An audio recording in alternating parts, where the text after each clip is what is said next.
تحریک انصاف پر مسلسل یہ الزام لگتا رہا ہے کہ وہ ہر اچھے کام کا کریڈٹ خود لے لیتی ہے اور اگر کچھ غلط ہو جائے تو ذمہ داری دوسروں پر ڈال دیتی ہے۔ یہی معاملہ اس وقت بھی سامنے آیا جب راولپنڈی پولیس نے بچوں سے زیادتی کرنے اور ان کی لائیو ویڈیو چلانے والے ملزم سہیل ایاز کو گرفتار کیا۔ ایک ایسا شخص جو بچوں کے ساتھ زیادتی کے جرم میں برطانیہ اور اٹلی میں سزا کاٹ چکا ہے اور اسے ان ممالک سے ڈیپورٹ کیا گیا یعنی بے دخل کیا گیا، مگر پاکستان آنے کے بعد سہیل ایاز خیبر پختونخوا کے گورننس پالیسی پروجیکٹ میں بطور کنسلٹنٹ کام کرنے لگا۔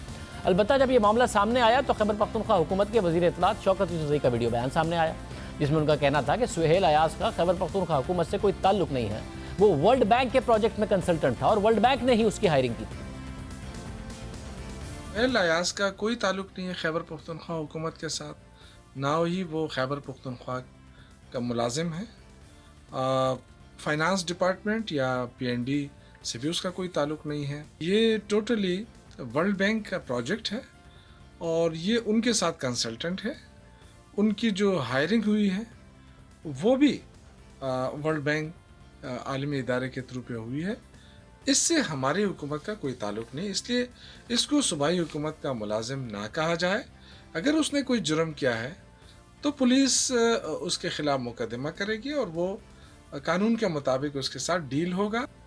شوکت یوسفزئی کے اس دعوے کو پاکستان میں ورلڈ بینک کے کنٹری ڈائریکٹر نے مسترد کیا اور اپنی ٹویٹ میں کہا کہ سہیل ایاز نے کبھی ورلڈ بینک کے لیے کام نہیں کیا۔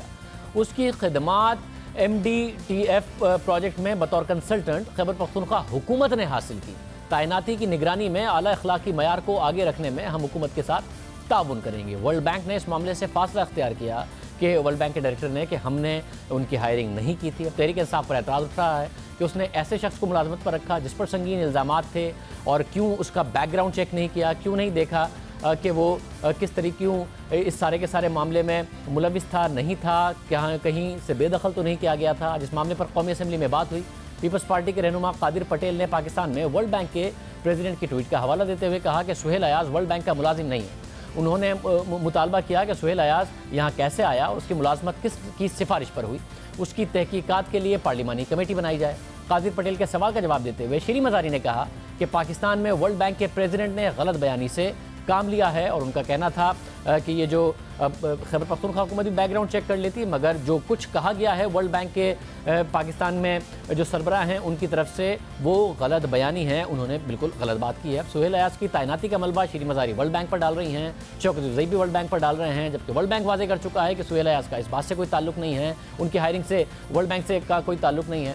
سہیل ایاز کی گرفتاری پر ڈان اخبار کا ایڈیٹوریل بھی شائع ہوا ہے، جس کے مطابق سہیل ایاز کی حالیہ گرفتاری نے بچوں سے زیادتی کے واقعات کے حوالے سے حکومتی اقدامات پر سنجیدہ سوالات اٹھا دیے ہیں۔ سہیل ایاز کو برطانیہ میں سزا ملی، پھر وہ جیل میں رہا، پھر اسے اٹلی میں چائلڈ پورنوگرافی گروپ کا حصہ ہونے کی وجہ سے بے دخل کیا گیا۔ اس سب کے باوجود پاکستان میں حکام خبردار نہیں ہوئے اور ملزم خیبر پختونخوا حکومت کے فارن فنڈنگ پروجیکٹ میں ملازمت حاصل کرنے میں کامیاب ہو گیا۔ ایڈیٹوریل کے مطابق اس سال کے ابتدائی 6 ماہ میں بچوں کے ساتھ زیادتی کے 1300 واقعات رپورٹ ہوئے۔ یہ تعداد حقیقی تعداد سے بہت کم ہے کیونکہ بہت سے واقعات تو رپورٹ ہی نہیں ہوتے۔ یہ بات حالیہ کیس سے ثابت ہوتی ہے کیونکہ سہیل ایاز 30 بچوں کے ساتھ زیادتی کے بعد پکڑا گیا۔ اس سے پہلے کسی بچے کے والدین سامنے نہیں آئے۔ اس کے علاوہ اس واقعے سے والدین کے قانون نافذ کرنے والے اداروں پر عدم اعتماد بھی ظاہر ہوتا ہے کیونکہ پولیس کا درخواست کرنے والوں کے ساتھ سلوک اچھا نہیں ہوتا۔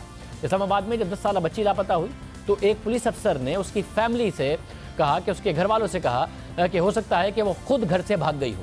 جب بڑے پیمانے پر تنقید ہوئی تو پولیس ایکشن میں آئی تو پتہ چلا کہ ملزم اسی نوعیت کے دیگر 2 مقدمات میں ملوث تھا۔ اسی طرح اداریے میں ذکر کیا گیا ہے قصور میں حالیہ جو واقعہ پیش آیا، قصور کے حالیہ واقعے کا ملزم 2 بار گرفتار ہو کر چھوٹ چکا تھا اسی قسم کی کارروائیوں میں۔ اس سے پہلے قصور میں بھی چھوٹی بچی زینب کی زیادتی کا واقعے کا جو ملزم تھا عمران احتجاج کے بعد گرفتار ہوا۔ 4 سال پہلے خانیوال میں 300 بچوں کے ساتھ زیادتی کا معاملہ سامنے آیا تھا مگر انہیں بھی آج تک انصاف نہیں مل سکا۔ یہی وجہ ہے کہ والدین قانون نافذ کرنے والے اداروں پر اعتماد کرنے کو تیار نہیں ہیں اور بچوں سے زیادتی کے واقعات پر قابو نہیں پایا جا سکا ہے۔ اور اب اگر تحریک انصاف کی حکومت بھی صرف بلیم گیم میں لگے گی کہ جی ہماری ذمہ داری نہیں ہے اور کسی غلطی پر اپنی ذمہ داری دوسروں پر ہی صرف شفٹ کرے گی تو یہ معاملہ حل نہیں ہوگا۔ بہت سارے واقعات اس حکومت کے آنے کے بعد بھی ہوئے ہیں جنہیں کنٹرول کرنے کی ضرورت ہے اور اس کیس میں کم از کم ذمہ داری کے تعین کی ضرورت ہے کہ کس کی غلطی تھی، ورلڈ بینک کی یا پھر حکومت کی۔